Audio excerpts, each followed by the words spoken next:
জ্ঞান অর্জনের অনুপ্রেরণা দেবে। চলুন আজকের এই যাত্রা শুরু করি। সবাইকে ধন্যবাদ জানাচ্ছি, সবাইকে ওয়েলকাম জানাচ্ছি। সেই সাথে আমি ওয়েলকাম করছি আমাদের ইঞ্জিনিয়ার ইলিয়াস আহমেদ স্যারকে আজকের টেকনিক্যাল সেশনের প্রথম পার্টটি কন্টিনিউ করার জন্য।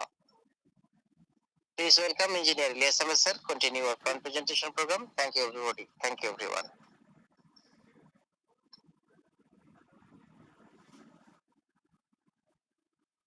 আসসালামু আলাইকুম। আমি আশা করি আপনারা আমাকে শুনতে পাচ্ছেন এবং আমার স্ক্রিনটাও দেখতে পাচ্ছেন।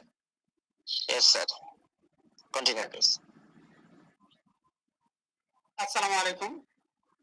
আমরা আজকে আপনাদের সাথে একসাথে হয়েছি একটা টেকনোলজিক্যাল সেশনে, যেখানে আমরা একটা টেকনোলজি সম্পর্কে জানবো, যেটাতে আমরা অবশ্যই খুবই মনোযোগ সহকারে শোনার চেষ্টা করব। কারণ এই জায়গায় যেহেতু কোনো রকমের লোভনীয় বিষয় নিয়ে আলোচনা করা হয় না, সেক্ষেত্রে ইন্টারেস্টিং একটু কম লাগতে পারে। বা টেকনোলজিক্যাল বিষয়টা যদি আমরা অনুধাবন করতে পারি, তাহলে অবশ্যই আমাদের সফলতা নিশ্চিত। সেই দিক থেকে আমি মনে করি আপনারা সবাই সর্বোচ্চ মনোযোগটা ধরে রাখবেন এবং আমি আপনাদেরকে ওয়েলকাম জানাচ্ছি। Welcome to XRST asset. XRST অ্যাসেটে আপনাদেরকে স্বাগতম। এক্সারএসটি হলো এনক্রিপ্টেড কারেন্সির মাদার অ্যাসেট। তাহলে এনক্রিপ্টেড কারেন্সিটা আসলে কি, আর আমরা কি বিষয় নিয়ে আজকে আলোচনা করব, সেটা যদি আমরা এক কথা জানতে চাই, বলে তো আমরা আজকে একটা ট্রেডিং টেকনোলজি নিয়ে আলোচনা করব। পৃথিবীতে উইদাউট ক্যাপিটাল মার্কেট 3টা ট্রেডিং প্ল্যাটফর্ম কাজ করতেছে। তার ভিতরে সর্বপ্রথম যে ট্রেডিং প্ল্যাটফর্ম, সেটার নাম হলো ফরেক্স, যেটা 1991 সালের পর থেকে অনলাইন ব্রোকার হাউসের মাধ্যমে আন্তর্জাতিকভাবে এজ এ ট্রেডিং টেকনোলজি হিসেবে কাজ করতেছে ইন্ডাস্ট্রিতে, যার 19 বছর পর আমাদেরকে আরেকটা ট্রেডিং টেকনোলজির সাথে পরিচয় করে দেওয়া হয়, যেটা নাম হলো ক্রিপ্টোকারেন্সি, যেটা 15 ইয়ার সময় ধরে দাপটের সাথে কাজ করতেছে ইন্ডাস্ট্রিতে, যার 15 বছর পর এবং ফরেক্সের 34 বছর পর আমাদেরকে আরেকটা ট্রেডিং টেকনোলজির সাথে পরিচয় করে দেওয়া হয়, যেটার নাম হলো এনক্রিপ্টেড কারেন্সি, যেটা 1 ইয়ার প্লাস সময় ধরে খুবই সম্ভাবনাময়ী বিশ্ব সেরা টেকনোলজি দ্বারা বিল হওয়া নেক্সট জেনারেশন ট্রেডিং টেকনোলজি হিসেবে কাজ করতেছে ইন্ডাস্ট্রিতে। তবে এই 3টা ট্রেডিং প্ল্যাটফর্মে যেহেতু একটার সাথে একটা কোনো সম্পর্ক নাই, প্রত্যেকটা যেহেতু আলাদা আলাদা এক একটা জগৎ, তারপরেও যেহেতু ফরেক্স আনাদার পার্ট এবং ক্রিপ্টোকারেন্সি এবং এনক্রিপ্টেড কারেন্সি, দুইটা যেহেতু কারেন্সি রিলেটেড ট্রেডিং প্ল্যাটফর্ম, আমি এই দুইটাকে একটু পাশাপাশি রেখে ব্যাখ্যা দেবো জাস্ট আপনাদের বুঝার সুবিধার জন্য। কারণ আমি মনে করি আপনার ক্রিপ্টোকারেন্সি সম্পর্কে যথেষ্ট ধারণা রাখেন, আর সেই ক্রিপ্টোকারেন্সিকে পাশে রেখে যদি এনক্রিপ্টেড কারেন্সি একটা তুলনামূলক ব্যাখ্যা দিই, তাহলে আপনারা সহজে বুঝতে পারবেন বলে আমার বিশ্বাস। জাস্ট বিশ্বাসটুকু থেকে আমি ক্রিপ্টোকারেন্সিকে পাশে রেখেছি, যদিও আমার আলোচনার বিষয় হলো এনক্রিপ্টেড কারেন্সি। আমাদেরকে জানতে হবে আসলে ক্রিপ্টোকারেন্সি এবং এনক্রিপ্টেড কারেন্সি যেহেতু আমরা পাশাপাশি রেখে ব্যাখ্যা দিচ্ছি জাস্ট বুঝার সুবিধার জন্য। কারণ আমরা জানি ব্লকচেন দ্বারা বিল হওয়া ক্রিপ্টোকারেন্সি বিশ্বের খুবই শক্তিশালী, গ্রহণযোগ্য, নিরাপদ একটা ডিসেন্ট্রালাইজ একটা ডিজিটাল কারেন্সি। এরকম একটা শক্তিশালী, নিরাপদ একটা ডিজিটাল কারেন্সি পৃথিবীতে থাকতে এনক্রিপ্টেড কারেন্সি কেন আসতে হলো, এটাই আমাদের আজকের আলোচনার মূল বিষয়। যদি সেটা এমন হয় যে ক্রিপ্টোকারেন্সি অর্থনৈতিক সেক্টরে যে ধরনের সমস্যার সমাধান করে থাকে, ঠিক সেম সমস্যার সমাধান এনক্রিপ্টেড কারেন্সিও করে, তাহলে আমরা কখনোই এনক্রিপ্টেড কারেন্সিকে একটা টেকনোলজি হিসেবে আখ্যা দিতে পারি না। আর আমাদেরকে যদি বলতে হয়, তাহলে আমরা এনক্রিপ্টেড কারেন্সিকে সর্বোচ্চ ক্রিপ্টোকারেন্সি একটা প্রতিদ্বন্দ্বী মার্কেট বলতে পারি। আর যদি বিষয়টা এমন না হয়, এমন হয় যে ক্রিপ্টোকারেন্সি অর্থনৈতিক সেক্টরে এমন কোনো ট্রানজাকশনের জটিলতা সমাধান করতে সক্ষম নয়, যে ট্রানজাকশনের জটিলতা সমাধান করতে হলে আমাদেরকে এনক্রিপ্টেড কারেন্সির কাছে যেতে হবে, তাহলে আমরা এনক্রিপ্টেড কারেন্সিকে একটা বিশ্বসেরা যুগোপযোগী নেক্সট জেনারেশন ট্রেডিং টেকনোলজি হিসেবে মেনে নেব এবং সেই সর্বোচ্চ আধুনিক টেকনোলজির সাথে নিজেকে কানেক্ট করে অর্থনৈতিক স্বাধীনতা অর্জন করার চেষ্টা করব।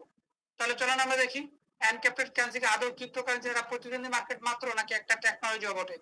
যদি জানতে চাই, তাহলে আমাদেরকে জানতে হবে ক্রিপ্টোকারেন্সি এবং এনক্রিপ্টেড কারেন্সির ব্লকচেন এবং নিউরোচেনের ভিতরে পার্থক্য কি। যদি আমরা সেটা জানতে চাই, আমরা দেখতে পাচ্ছি গুগল, চ্যাটজিপিটি সার্চ ইঞ্জিন, যদি কোনো আপনার পাশের কোনো সফটওয়্যার ইঞ্জিনিয়ারকে ডেকে এনে যদি জিজ্ঞাসা করেন, দেখবেন আপনার চোখের সামনে চলে যাবে নিউরোচেন হাইলি স্কেলেবল। তবে সেই বিষয়টা জানার পূর্বে আমাদেরকে এটাও জানতে হবে যে আসলে পুরোটা পৃথিবী এখন টেকনোলজিক্যালি কোন দিকে যাচ্ছে। যদি আমরা সেটা জানতে চাই, আমরা দেখতে পাচ্ছি পুরোটা পৃথিবী এখন আর্টিফিশিয়াল জগতের দিকে যাচ্ছে, যার ফল হিসেবে দেখতে পাচ্ছি বিশ্বের শ্রেষ্ঠ ইলন মাস্ক একটা চিপ আবিষ্কার করে ফেলেছে, যেটা মানুষের ব্রেনের সাথে কাজ করতে সক্ষম। এবং আমরা এও দেখতে পাচ্ছি ফেসবুকের মালিক মেটাভার্স নামে একটা ভার্চুয়াল জগৎ তৈরি করতেছে, কোন একটা সময় হয়তো আর্টিফিশিয়াল অফিস ভাড়া নিয়ে আমরা সেখানে অফিসও করব। এবং আমরা এও দেখতে পাচ্ছি যেখানে দক্ষিণ এশিয়ার অনলাইন শপিং মলগুলোতে যদি আমরা অর্ডার করি, এখনো পর্যন্ত দেখতে পাচ্ছি একটা মানুষই ডেলিভারি ম্যান হিসেবে আমার প্রোডাক্টটাকে নিয়ে আমার দরজার সামনে আসতেছে।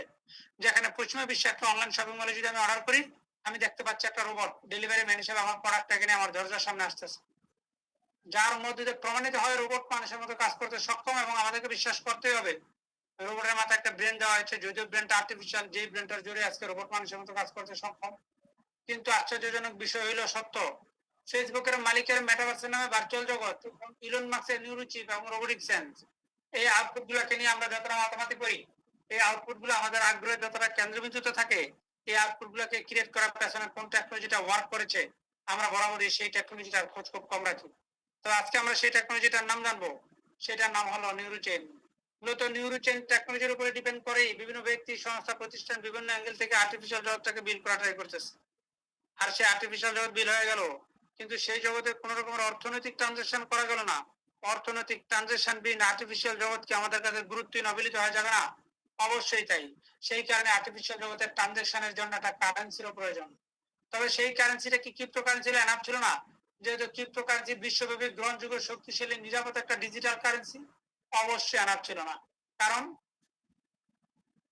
ব্লকচেন দ্বারা বিল হওয়া ক্রিপ্টোকারেন্সি আর্টিফিশিয়াল জগতের ট্রানজাকশনের জটিলতা সমাধান করতে সক্ষম না।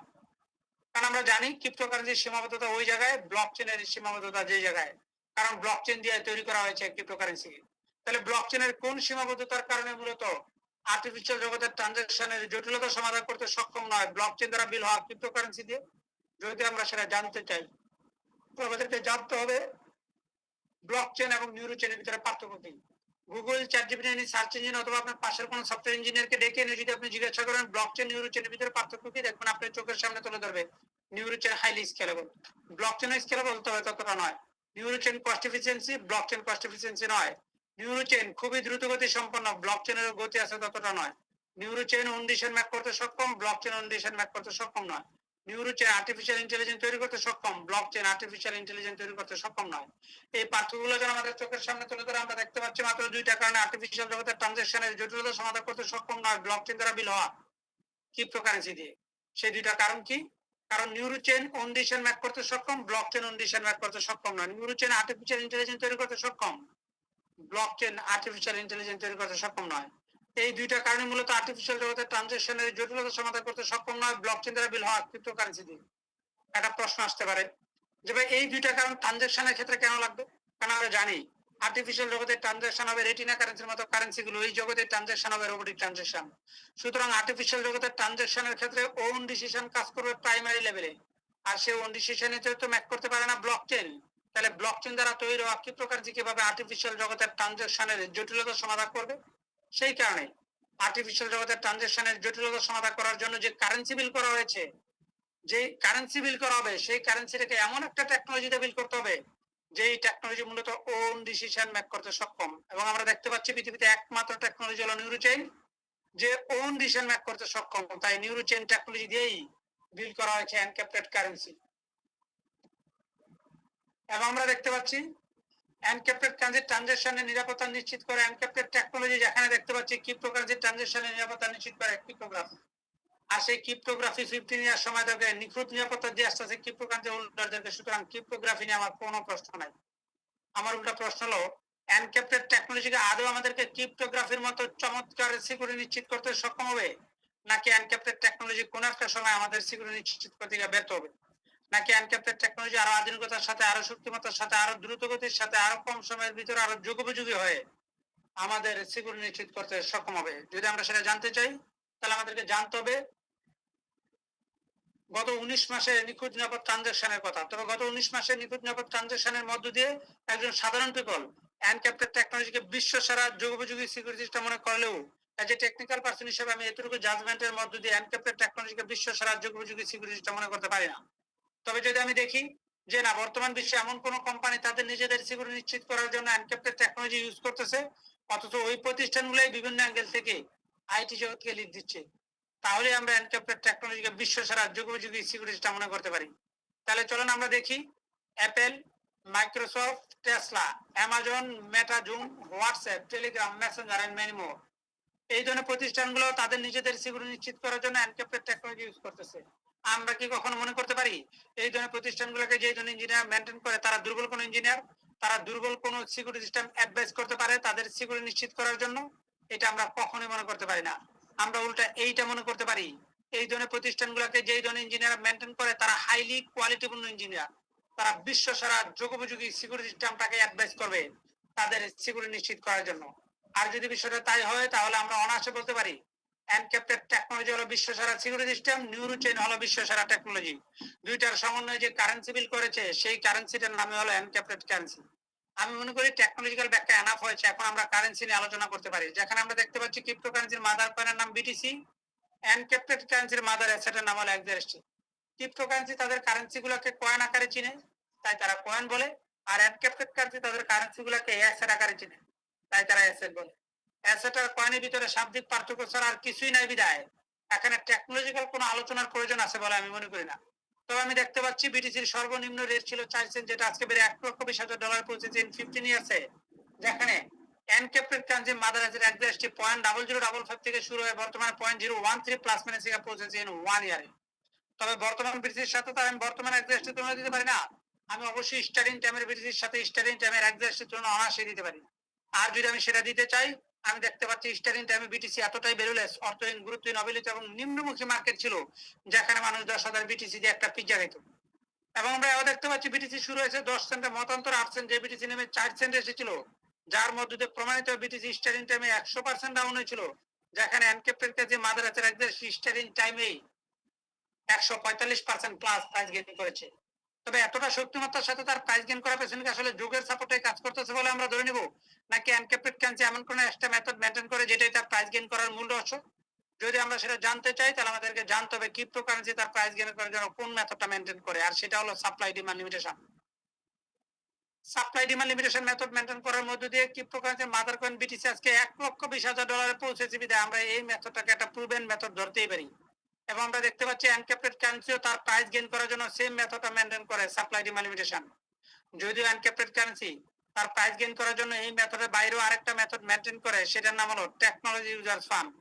টেকনোলজি ইউজার্স ফান্ড মেথডের মধ্য দিয়ে এনক্রিপ্টেড কারেন্সি লজিক্যাল মাইনিং দিয়ে থাকে, যেই লজিক্যাল মাইনিং এর অস্তিত্ব ক্রিপ্টোকারেন্সিতে নাই। আর যদি ক্রিপ্টোকারেন্সি টেকনোলজি ইউজার্স ফান্ড মেথডের মধ্য দিয়ে লজিক্যাল মাইনিং মেনটেন করতো, তাহলে আজকে একটা বিটিসি দাম $1,20,000 নয়, $1,20,00,000 হইতে পারতো। তাহলে এতটাই যদি শক্তিশালী হয় টেকনোলজি ইউজার্স ফান্ড মেথড, তাহলে এই মেথডটা কি এবং এটা কিভাবে কাজ করে এটা আমাদের জানা দরকার। তবে সেটা বলার পূর্বে আমি আপনাদেরকে প্রতিদিনের ন্যায় একটু প্রেস করে নিচ্ছি, কারণ আমি এতক্ষণ পর্যন্ত আপনাদেরকে ক্রিপ্টোকারেন্সি এবং এনক্রিপ্টেড কারেন্সির মাঝখানে একটা তুলনামূলক ব্যাখ্যা দিয়েছি। আপনাদের ক্রিপ্টোকারেন্সি সম্পর্কে পূর্ব অভিজ্ঞতা থাকার কারণে এবং ক্রিপ্টোকারেন্সির সাথে অনেকাংশে মিলে যাওয়ার কারণে আপনারা সহজে বুঝতে পেরেছেন বলে আমার বিশ্বাস। তবে এই মুহূর্তে যেহেতু আমি টেকনোলজি ফান্ড মেথডের ব্যাখ্যা দিতে গিয়ে লজিক্যাল মাইনিং এর ব্যাখ্যা দিব, যেখানে একটা অ্যালগরিদমকে আমি অঙ্কে সমাধান করে প্র্যাকটিক্যালি একটা লজিক্যাল মাইনিং করে আপনাদেরকে প্রমাণ করে দিব ভবিষ্যৎ বিশ্ব লিড দিবে এনক্রিপ্টেড কারেন্সি, নট ক্রিপ্টোকারেন্সি। এই কথাটা শুনতে মানতে খুব কষ্ট হলেও আপনি যদি বাকি অংশটুকু সর্বোচ্চ মনোযোগ সহকারে শুনেন, দেখবেন আপনার বিবেক আপনাকে বলতে বাধ্য করবে এনক্রিপ্টেড কারেন্সি বিশ্ব লিড দিবে। আপনার বিবেক আপনাকে বলতে বাধ্য করবে এনক্রিপ্টেড কারেন্সি হলো সেই কারেন্সি যেটা নেক্সট জেনারেশন পিপলের অর্থের সর্বোচ্চ নিরাপত্তা নিশ্চিত করতে সক্ষম। এবং আপনার বিবেক আপনাকে বলতে বাধ্য করবে এনক্রিপ্টেড কারেন্সি হলো নেক্সট জেনারেশনের ট্রেডিং টেকনোলজি। আমার এই কথাগুলো সত্যতা যাচাই করার জন্য হলেও আমি মনে করি বাকি অংশটুকু সর্বোচ্চ মনোযোগ সহকারে শোনা উচিত, ইন আউট থেকে বিরত থাকা উচিত। আমরা দেখতে পাচ্ছি ক্রিপ্টোকারেন্সি টেকনোলজি ডিপার্টমেন্টে আছে ব্লকচেন এন্ড ক্রিপ্টোগ্রাফি, আর সেই ব্লকচেন ক্রিপ্টোগ্রাফি এই মার্কেটের বাইরে ইউজ হয় সেটা প্রমাণিত। এবং তাদের ইউজ কেস থেকে তারা যা আর্ন করে ওই আর্নিং এর কোনো অংশ কি বিটিসির লিকুইডিটি বাড়ানোর ক্ষেত্রে প্রোভাইড করে? অবশ্যই না। ক্রিপ্টোকারেন্সি এর জন্য কোনো মেথডই নাই। ক্রিপ্টোকারেন্সি মেথড একটাই, সেটা হলো সাপ্লাই ডিমান্ড লিমিটেশন। আর এই supply demand limitation method maintain করার মধ্য দিয়ে ক্রিপ্টোকারেন্সির mother coin BTC liquidity provider হিসেবে কাজ করে সরাসরি cryptocurrency users. Without cryptocurrency users ক্রিপ্টোকারেন্সির কোনো লিকুইডিটি প্রোভাইডার নাই। সুতরাং ক্রিপ্টোকারেন্সি ফান্ডে আলাদা কোনো জায়গা থেকে ফান্ড আসবে সেটা কাল্পনিক। আর যেখানে আমরা দেখতে পাচ্ছি এনক্রিপ্টেড কারেন্সি টেকনোলজি ডিপার্টমেন্টে আছে নিউরোচেইন and encrypted technology. R নিউরোচেইন encrypted technology এই মার্কেটের বাইরে ইউজ হয় সেটা প্রমাণিত। কিছুক্ষণ আগেও আমি এনক্রিপ্টেড টেকনোলজি ইউজ কেসের ব্যাখ্যা দিতে গিয়ে প্রথম সারির 7-8টা কোম্পানির নাম বলেছি, যদিও আপনারা সার্চ করলে আরো কয়েকশো কোম্পানি দাঁড় করাতে পারবেন আরো কারা এনক্রিপ্টেড টেকনোলজি ইউজ করে। আর নিউরোচেইন নিয়ে তো বলা বাহুল্য, কারণ নিউরোচেন বর্তমান বিশ্বে এতটাই শক্তিশালী, মিরাকেল, আশ্চর্যজনক এবং রিচার্জেবল একটা টেকনোলজি, যেখানে বিশ্বের যত সফটওয়্যার রিচার্জ সেন্টার আছে সবচেয়ে বেশি রিচার্জ হচ্ছে যে টেকনোলজিটাকে নিয়ে, সেটার নামই হলো নিউরোচেন। বর্তমান বিশ্বের যত সফটওয়্যার ইঞ্জিনিয়ার আছে তারা তাদের 5টি স্কিলের সাথে যে স্কিলটাকে অ্যাড করার জন্য বিভিন্ন ইনস্টিটিউট এবং ট্রেনারদের পেছনে দৌড়াচ্ছে, সেই টেকনোলজিটার নাম হলো নিউরোচেন। সুতরাং বিশ্ব সারা দুইটা টেকনোলজি এই মার্কেটের বাইরে ইউজ হয়, সেটা প্রমাণিত। তাদের ইউজ কেস থেকে তারা যা আর্ন করে ওই আর্নিং এরই একটা অংশ এক্সারেস্টের লিকুইডিটি বাড়ানোর ক্ষেত্রে প্রোভাইড করে লজিক্যাল মাইনিং এর মাধ্যমে। তবে আপনাদের একটা প্রশ্ন থাকতেই পারে যে একটা ডিসেন্ট্রালাইজ মেথডে একটা টেকনোলজি অথরিটি কিভাবে ফান্ড প্রোভাইড করতে সক্ষম হয়? যদি সেটা ম্যানুয়ালি হয় অবশ্যই ডিসেন্ট্রালাইজ মেথড হতে পারে না। আর যদি একটা ডিসেন্ট্রালাইজ মেথড একটা টেকনোলজি অথরিটির ফান্ড প্রোভাইড করতে হয়, তাহলে অবশ্যই একটা অ্যালগরিদম ফিট করে দিতে হবে, যে অ্যালগরিদমের মধ্য দিয়ে স্বয়ংক্রিয়ভাবে সারা জীবন লজিক্যালি একই ঘটনা ঘটবে, যেটাকে কখনোই এডিট, আপডেট, হ্যাক করা সম্ভব হবে না। তাহলেই মাত্র সম্ভব একটা টেকনোলজি অথরিটি দ্বারা একটা ডিসেন্ট্রালাইজ মেথডে ফান্ড প্রোভাইড করা। তাহলে সেই অ্যালগরিদমটাই বা কি, লজিক্যাল মাইনিংটাই বা কিভাবে হয়, এটা আমাদের জানা দরকার। তবে সেটা জানার পূর্বে আমাদের মনোযোগের পরিমাণটা আগের চেয়ে আরেকটু বাড়িয়ে নিতে হবে, কারণ এই মুহূর্তে আমি আপনাদেরকে অ্যালগরিদমের ব্যাখ্যা দিব, যেটা একেবারেই খুবই গুরুত্বপূর্ণ একটা জায়গায় এসে আমরা পৌঁছেছি, যেটাকে আমি পার্সোনালি বলে থাকি পাওয়ার অফ এনক্রিপ্টেড কারেন্সি। যেটাকে আপনারা মনোযোগ সহকারে যদি বুঝতে পারেন, তাহলে সেই কথাটা আপনাদের মুখে চলে যাবে। তাহলে চলেন আমরা দেখি। সেই অ্যালগরিদমটা হলো current price into 3 equal to liquid and liquid equal to 1 এই অ্যালগরিদমের মধ্য দিয়ে এনক্রিপ্টেড কারেন্সি লজিক্যাল মাইনিং দিয়ে থাকে, যেই লজিক্যাল মাইনিং এর অস্তিত্ব ক্রিপ্টোকারেন্সিতে নাই। তবে অ্যালগরিদমটা দিয়ে আমরা কিছু না বুঝলেও আমরা একটা জিনিস ঠিকই বুঝতে পেরেছি, সেটা হলো কারেন্ট প্রাইস। কারণ আমরা জানি কারেন্সি গুলোর প্রাইস সবসময় এক জায়গায় থাকে না, সেটা প্রতিনিয়ত চেঞ্জেবল। তাহলে আমরা কারেন্ট প্রাইস বলতে কি বুঝি? কারেন্ট প্রাইস বলতে ওইটাই বুঝি এক্সারেস্টি যখন যেই প্রাইসটা থাকে। তাহলে আমরা এই প্রাইস এইটাকে আমরা এইভাবে বলতে পারি, এক্সারেস্টি যখন যেই প্রাইসটা থাকে ওই প্রাইসটাকে যদি আমরা 3 দিয়ে গুণ দেই, তাহলে যেই পরিমাণ লিকুইড হবে, এই পরিমাণ লিকুইড যদি টেকনোলজি ইউজারদের ইউজ কেস থেকে এক্সারেস্টি ফান্ডে ইন হয়, তাহলে ওই লিকুইডের এগেইনস্টে স্বয়ংক্রিয়ভাবে একটা অ্যাসেট মাইনিং হবে, যে অ্যাসেটটা মালিক হবে টেকনোলজি অথরিটি, আর যে ফান্ডের মালিক হবে এক্সারেস্টি। এটাই বোঝানো হয়েছে অ্যালগরিদমটাকে দিয়ে। আমি আশা করি অ্যালগরিদমটার কিছুটা দোয়াশা হইলেও আপনাদের ক্লিয়ার করতে পেরেছি। তবে যেহেতু অ্যালগরিদমটা আমাদের চোখের সামনেই আছে, আর এই অ্যালগরিদম দিয়েই যেহেতু লজিক্যাল মাইনিংটা হয়, তাহলে চলেন আমরা নিজেরাই অ্যালগরিদমটাকে অঙ্কের সমাধান করে একটা প্র্যাকটিক্যাল লজিক্যাল মাইনিং করেই দেখি না প্রতিটা লজিক্যাল মাইনিং কি ধরনের প্রভাব ফেলে। যদি আমরা সেটা করতে চাই, তাহলে আমার কারেন্ট প্রাইসটা লাগবে। উইদাউট কারেন্ট প্রাইস আমি 3 দিয়ে গুণ টাকাকে দিব, রেজাল্টটা কোথা থেকে পাবো? তাহলে আমি কারেন্ট প্রাইসটা কিভাবে পেতে পারি? কারেন্ট প্রাইস পাওয়ার সূত্র হলো total fund divided total asset equal to current price.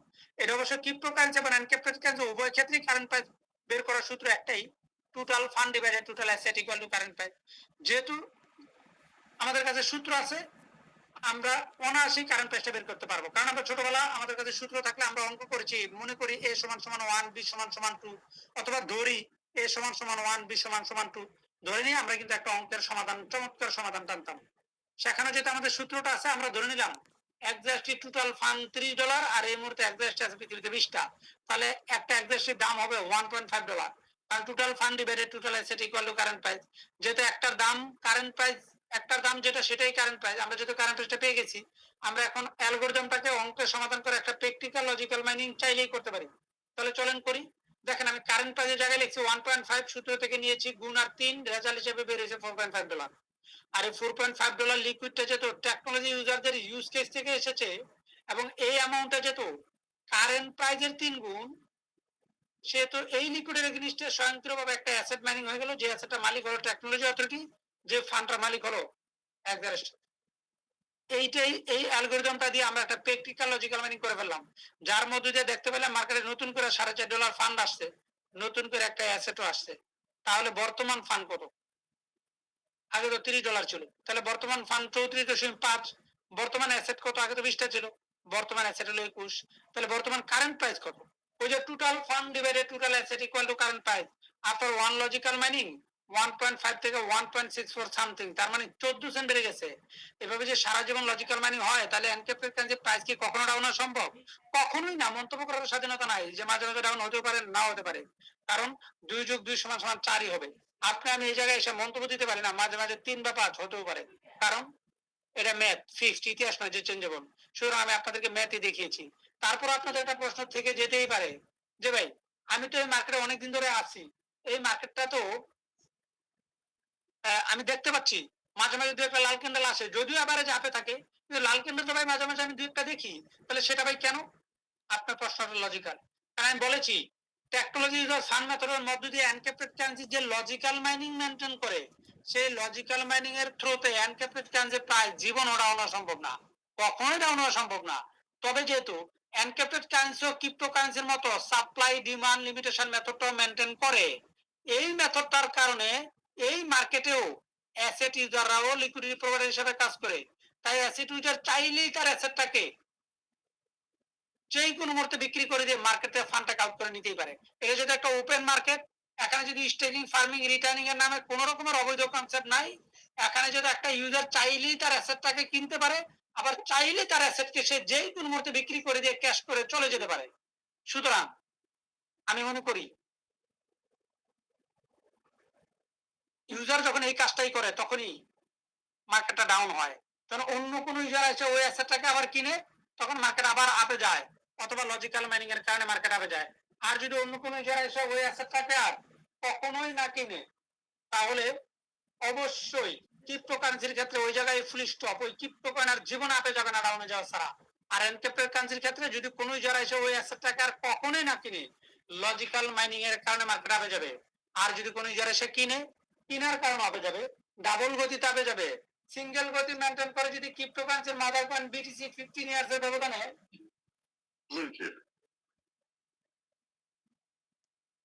$1,00,000 পৌঁছতে পারে, তাহলে ডাবল গতি মেনটেন করে কেন এনক্রিপ্টেড কারেন্সির মাদার অ্যাসেট একদেশে আগামী 15 ইয়ার্স এর ব্যবধানে $10,00,000 পৌঁছবে না? এই প্রশ্নটাই আমি আপনাদের কাছে রেখে টেকনোলজিক্যাল ব্যাখ্যা থেকে বিদায় নিচ্ছি। And thank you. আমি আশা করি আপনারা আপনাদের চমৎকার মনোযোগ ধরে রেখেছেন এবং টেকনোলজিটাকে বুঝতে পেরেছেন। আলহামদুলিল্লাহ। প্রিয় বন্ধুরা, আজকের টেকনিক্যাল ট্রেনিং সেশন সফলভাবে সম্পন্ন হলো। প্রথমে আমি স্থাপককে ধন্যবাদ জানাই এবং সকলকে আন্তরিক শুভেচ্ছা অভিনন্দন জানাই যারা গভীর মনোযোগ দিয়ে সেশন দেখেছেন এবং শুনেছেন এবং বুঝেছেন। প্রিয় বন্ধুরা, আজকে আমরা যে বিষয়টা জানলাম